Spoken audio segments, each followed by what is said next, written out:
Chris Young on B105. I am Lauren. Ken is off today. I'm just going to get right to it. Happy Monday. We're going to be in the upper 40s today. This is a very jarring discovery that I just had. Opened up my weather app. It said upper 40s. I fact-checked with Leah's Merkel. Tim McGraw, One Bad Habit on B105. It is time for your B105 Buzz, brought to you by East Central Energy, member-owned, homegrown, community-focused since 1936.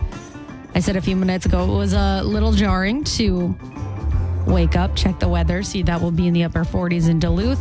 Sunshine, though, and then we'll slowly get warmer. So like tomorrow, 50s, Wednesday, 60s. But that is just a little taste of what's to come, whether we like it or not. But on to happier news, we are getting a brand new car wash here in Duluth. So you may have noticed a new business being built on Haynes Road in Duluth.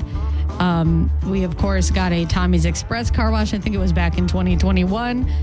Mr. Car Wash began construction for their location near Texas Roadhouse, further west on Central Entrance. They haven't opened yet, but they have a similar business model to Tommy's Express. And now a third car wash is coming to the Duluth area. So there's plans for a new, quote, tunnel-style car wash in Duluth. It went before the Duluth Planning Commission for approval. They voted unanimously in favor of the plan, which means it's just a matter of time before this new car wash opens. So it's a tunnel-style car wash, kind of like Tommy's Express. It'll be at 4250 Haynes Road, which is currently an empty lot next to the Johnson Mart's Appliance and across Haynes Road from Outback Steakhouse. It was previously in Elks Lodge, and apparently it's going to be called Tanner's Express. Tanner's Express, Tommy's Express. So many car washes, so little time, but I'm here for it. You got to get car washes. So read about that to b105country.com. And then also want to mention we now have on our website a list of shipping dates for the holiday season because obviously things get backed up. There's so many, people sending packages all across the country to their loved ones. So if you're a procrastinator, this will motivate you. It's like the dates that you can send things to make them get to their destination on time, the very last date, all of that good stuff. So check that out to b105country.com and your B105 app. Coming up, Chris Stapleton, Billy Currington, and I'll tell you how you could go see Jelly Roll in Jacksonville, Florida. Coming up, keep it here on B105. Chris Stapleton, Whitehorse, 621, Monday, October 14th on the Breakfast Club with Ken and Lauren. Today, not too bad. Mostly sunny, high near 46, breezy at times. Now, I did see something about snowflakes possibly, so I'm going to go dive into that and report back later in the show. But want to mention this because you might have the Monday scaries like I do. We are all done with the B105 Cash Cow, thanks to everybody who took part. And now we've replaced it with something incredible, Jelly Roll in Jacksonville. So it's a Jelly Roll flyaway. We do so many of these, you probably know how it works. But kicking off this morning, 2 hours from now, 8:20, I'm going to give you a code. You're going to open up our B105 app and you're going to enter the code, and then we'll give you 4 more throughout the day. So 5 a day, every single weekday for the foreseeable future. So there's a button right there when you open up our app. It says Jelly in Florida. It has a little ticket icon. Click it. So we'll give you codes at 8:20. Joe Danger will give you 2 at 10:20 and 1:20. David Drew will give you 1 at 4:20. And then Evan Paul from Taste of Country Nights will give you 1 at 7:20.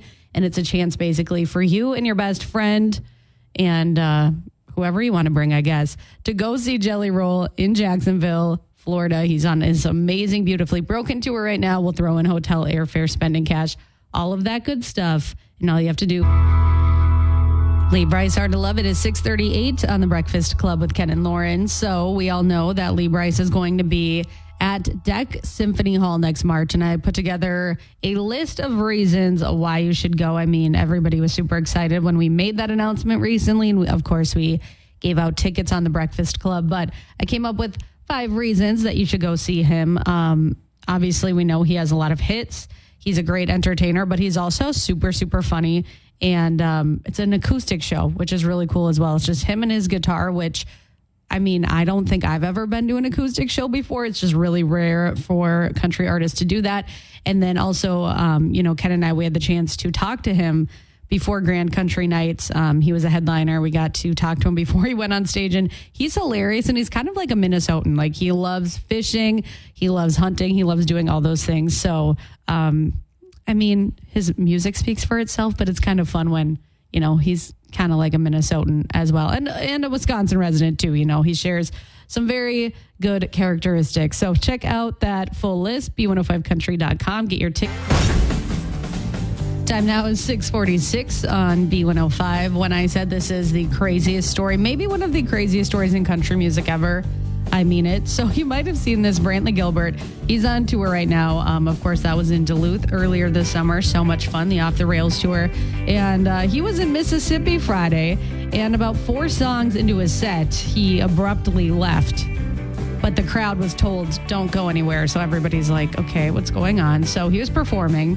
But it just turns out that his wife, Amber, went into labor.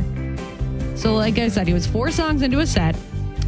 And this is their 3rd child. And it must have been like planned because she was obviously 9 months and on the tour bus and with him on tour. And it looks like, according to his message to fans, that they had like somebody there to help deliver the baby. But either way, this is just kind of amazing. So he was gone for an hour. Fans waited. And when he got back, he told the audience, I just helped my wife deliver their baby on the tour bus. And he was really emotional. He said, we got a baby in Mississippi. And then he picked up and just went back to performing. I mean, the fact that his wife gave birth on a tour bus, amazing. And the fact that he paused the show for an hour and came back is amazing. I mean, if I were in the audience, I don't even think I'd be annoyed, because it's like, that's an amazing story. You still got the concert. So he said, last night might have been the craziest night of my life. Watching such an amazing woman do such an amazing thing is something I won't forget. Thank you to our road family for rallying around us. He thanked somebody named Brittany for helping bring the little guy into the world. And he said, thank you to Below Mississippi for showing us mad love and support. And then he thanked his wife as well and shared videos and everything. Or not videos, but a carousel and videos from the show, not of his wife giving birth. I should probably clarify that. But love this. You can see the photos, b105country.com. And I just think that is just so, so, so funny. So his name is Abram Howell Gilbert, and of course, born October 11th, 2024. I just love these photos. They're making me emotional. So anyways, one of the weirdest stories in country music ever. But on to some more country music news. We have Cody Johnson. He was just in the Twin Cities Friday night. And the night before, he said, I think I'll release a new song off Leather Deluxe. He's releasing that November 1st. So he has a new song out called How Do You Sleep at Night? And a lot of people were raving about his show in the Twin Cities. I think it was at the XL. So I have FOMO about that. And then Ella Langley, she's also going to release a debut edition, or a deluxe edition of her debut album Hangover, that just came out in August. It'll have 4 new songs. One just came out Friday. It's called Weren't for the Wind. And you can also see what she has to say about those Riley Green dating rumors, because they have that duet right now, You Look Like You Love Me, which we get a lot of requests for. Watching you 712 on B105. Today, mostly sunny. It is going to be a chilly start to the week, a high of 46, breezy at times. And we'll talk to Lise Merkel from WDIO around 8:30 to see what else is in store for us this week. But over the weekend, I knew I saw something about snow in Minnesota, so I knew it would be cold today. But the good news is I found what I was talking about, and it looks like we'll be okay in Duluth. But according to the National Weather Service of Duluth, and they shared this on Saturday at 3:56 a.m., which is probably why I saw it, but had to circle back. Probably read it in my sleep. It says a cold air mass is expected to move in Monday into Tuesday, bringing the season's first snowflakes. It says that snowfall will primarily affect the Boundary Waters Canoe area and the Gun Flint Trail with about 1/4 of an inch. And they say this is completely normal for this time. Actually, in Duluth, we get our first snowfall typically near the end of October. I mean, I'm not trying to have a blizzard of 1991, but that is normal. So we don't have to panic. I don't think we're going to be seeing snow in Duluth. That's not in the forecast, but we are going to get our first snowflakes of the season in Minnesota. So all I can say about that is bundle up. 7:13, your brain teaser question coming up on B105. Let's talk. Time now is 7:22 on the Breakfast Club with Ken and Lauren. So we have a brain teaser question this morning. Of course, it is Halloween themed. I feel like October is just going way too fast, so we got to soak in all of the Octoberness, if you will. So a 2023 study, so this would be last Halloween, says this is our favorite Halloween candy last year. So obviously this Halloween hasn't happened, but last Halloween, a survey was done and it revealed our favorite Halloween candy of 2023. If you're a parent, this might be what you really liked stealing from your children, and I'm not judging. I always go for this too. It's not a Milky Way. That's my number one. This is my number two. A 2023 study says this is our favorite Halloween candy of last year. What do you think it is? Call me up, 727-B105. Time now is 7:26 on the Breakfast Club with Ken and Lauren. When I tell you that I'm actually sweating because the phone was blowing up so much for the brain teaser question, I mean it. So a 2023 study says this is our favorite Halloween candy of last year. What is it? There's lots of studies done about this, but this is a particular study from last Halloween because this Halloween obviously hasn't happened yet. So B105, what do you think? Let's go to the phones. Is it candy corn? No, that's actually third place, which is surprising because I don't know who is eating that. What the heck? Google lied to me. Well, you got to just know it off the top of your head. This is a particular study. Oh, okay. Yeah, think it over, call me back. Sounds good. Thank you. Yep. B105, what's your guess? It's not candy corn. No, I wouldn't guess that. But Kit Kat? Not Kit Kat, but that's in third place. So you're getting closer. Okay, thank Thanks. B105, what's your guess? It's not Kit Kat, it's not candy corn. Reese's. It is Reese's. Definitely the best, right? Oh, my favorite for sure. Like, you can never have too many, in my opinion. Exactly. Yep. My dentist will disagree. Who's this? Jessica. Jessica, congratulations. You have Papa Murphy's on us. Can you hang on a second? Yes, thank you. Okay, there you have it. So, a study from 2023 last Halloween says Reese's peanut butter cups were our favorite Halloween candy last year. In second place, Snickers. And then in third place, there was a three-way tie between Kit Kats, M&Ms, and candy corn. I don't mind candy corn, but I just know that's not in the top three. Something went wrong there. So, sorry if that's a controversial opinion. We'll do it again tomorrow, same time, same place. In the meantime, 7:28 on B105.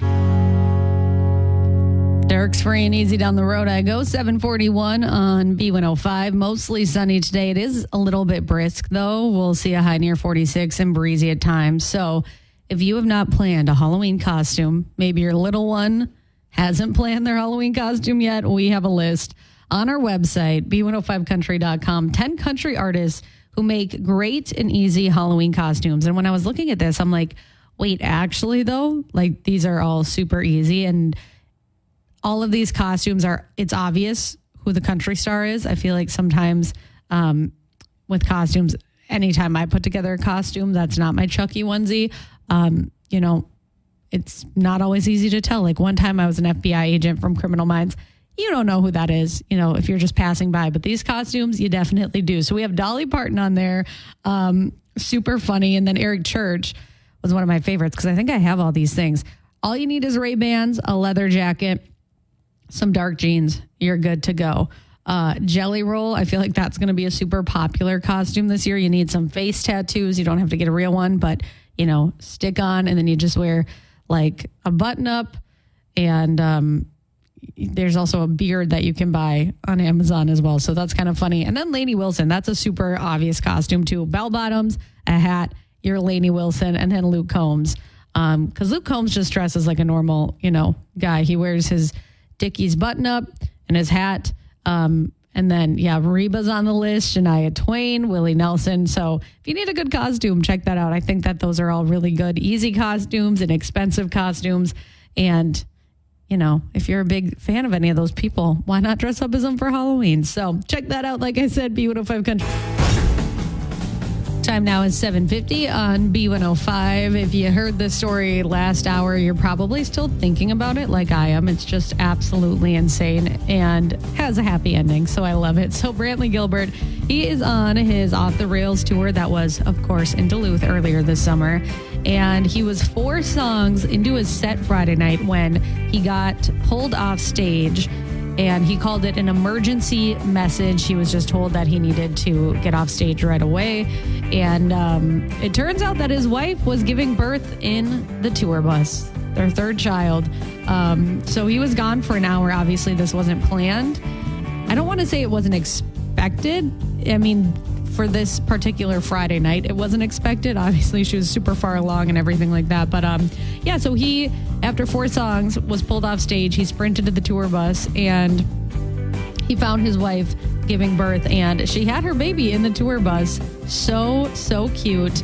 Abram Howell Gilbert and Brantley shared a video that he put together kind of explaining the situation, and it's him calling his mom and saying, you have a new grandbaby, and it's just so cute. So his wife is amazing for doing that and being able to do that, and he shared a long message about it. But then he came back on stage and he was emotional, and he's like, we got a baby in Mississippi, and he told the crowd, he's like, my wife just had her baby. And you know, nobody was mad. They were probably like just wondering what was going on because they weren't told to leave or anything. They still got the full show, and they got a once-in-a-lifetime opportunity to be at the show that Brantley Gilbert will always remember. So love that. You can see the videos, the photos, b105country.com. Tim McGraw, he has a new song out. He released it as a surprise Friday. It's not part of an album or anything, but it's called People Like Us. And it says this song captures Tim's signature storytelling, celebrating the differences that bring us together, reminding us that we're all working the same path, all walking the same path. It's a powerful anthem about unity, connection, and the common ground that we all share. So you can listen to that. I mentioned last hour too, Cody Johnson, he did a surprise release of a new song off of his Leather album, the Deluxe Edition, which will be out in November. That has his duet with Carrie Underwood on there. So just lots of good stuff, lots of new music. And we're just going to leave it at that. I'm still like just so shook by the fact that Brantley Gilbert's wife gave birth on a tour bus. I love that. Time now is 8:40 on the Breakfast Club with Ken and Lauren. Today, mostly sunny, high near 46 and breezy at times. We just heard from Leah's Mirko from WDIO. We will warm up as we head into the rest of the week. But I don't know where our jerks today are from because there is a TikTok that's gone viral and it doesn't say where it's from. But of course, it is about Stanley tumblers. Now, I did buy a new one over the weekend because I'm recycling some old ones and they do keep me hydrated. But I don't understand the whole, like, let's brawl over them. So this TikTok video shows frenzy as Target shoppers come to blows over a limited edition Wicked Stanley, because obviously that movie's coming out. It's going to be a huge movie. It's like a green, glittery, ombre black Stanley tumbler, limited edition. And so right when the doors opened to Target, who's selling these Wicked Stanley cups, people were lined up. They ran towards the Stanley tumblers, and then a bunch of brawls almost happened because they wanted these cups. There's not a lot of them. They're limited edition. They sold out online. So people were very close to fighting. Yeah. So this happened just yesterday. I just don't even know. I just don't even know. You know, I love a good Stanley. I love hydration, but I don't think we need to fight people, you know. And then there's people that buy them just to sell them for like quadruple the price. And I'm just like, get one, you know, or two or whatever, but please don't buy one that you see on the internet for like $500. You know, that's just wrong. But anyways, you can see that video. It's all over TikTok. Like I said, don't know where it happened, but it definitely is not something we need to fight over. So there you go, our jerks today. Time now is 8:48 on B105. Today, mostly sunny with a high near 46 and breezy. And if you watch the TV show Hoarders, which I don't even know if they still make that show, you know, you probably can picture the story. And I just love the happy ending with this one. So a reformed hoarder now earns a living helping others with mountains of clutter in their home. So our angel today is from across the pond. Her name is Lisa Curtis. And she said she grew up with a fondness for collecting things, which she realized later was actually hoarding. It started in 2013. Her father passed away. She discovered that his house was bursting with chaos because he was also a hoarder. And so after he passed, she spent 6 months sifting through his things, choosing what to keep, donate, sell. She said, my dad would never let us into his house. I walked in and I found out why. And so there's a long like family history of it and whatnot, but she decided that she wanted to make a change and kind of break this cycle. So now She is doing this full time. She began taking requests for decluttering help from friends and colleagues back in 2017. Her side hustle now is a full-time job, and she earns around $50,000 a year doing that. But more importantly, she actually helps people. She makes like a difference in their lives because she says there's always a story behind it. It's not that somebody's dirty or lazy or unorganized. There's always a story and a reason why they are hoarding. And so I just love it. I just think it's a cute story. She also has a TikTok where you can follow her journey. I'm trying to find the handle at Mother Clutter UK. And you can see all of her stories and whatnot. And I just love it. She seems like the sweetest. So there you go. Some angel to balance out all those jerks fighting over Stanley Cups. Throwback Kenny Chesney for you on B105. It is the B105 Workday Kick.